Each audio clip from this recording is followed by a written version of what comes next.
وبال کی گزشتہ قسط میں آپ نے دیکھا ہے کہ انم کے والد کی وفات کے بعد انم کو اپنی ہر غلطی کا احساس ہو رہا ہے، لیکن اب اس کے اس احساس کا کوئی فائدہ نہیں۔ اب وقت گزر چکا، اس نے دل برداشتہ ہو کر خودکشی کی بھی کوشش کی، جو کہ اس کی دادی نے بر وقت آ کے انم کو بچا لیا۔ اگر دادی نہ ہوتی تو وہ پنکھے سے لٹک جاتی۔ کچھ تو اس نے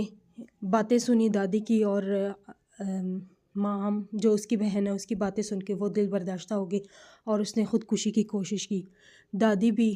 اپنے بیٹی کی جان بچانے کے لیے بھاگی بھاگی شگفتہ کے پاس جاتی ہیں اور اپنے گھر اس کے نام کروا کے اپنے گھر کے کاغذات دیکھ کے شگفتہ سے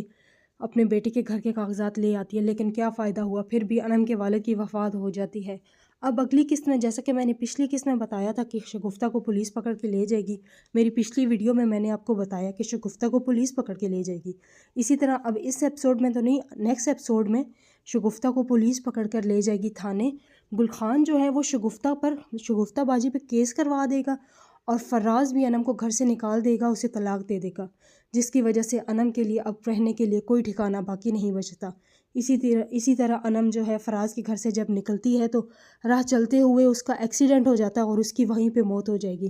اور زرکا جو ہے وہ بھی اس کو بھی اس کا باپ آ کے شگفتہ کے چنگل سے چھڑا کے واپس لے جائے گا، اور نوید اکیلا رہ جائے گا، نہ اس کی ماں رہے گی اور نہ زرکا رہے گی۔ شگفتہ بھی جو ہے وہ جیل چلی جائے گی، اور اسے اپنے کیے پہ بہت پچھتاوا ہوگا۔ اسے اب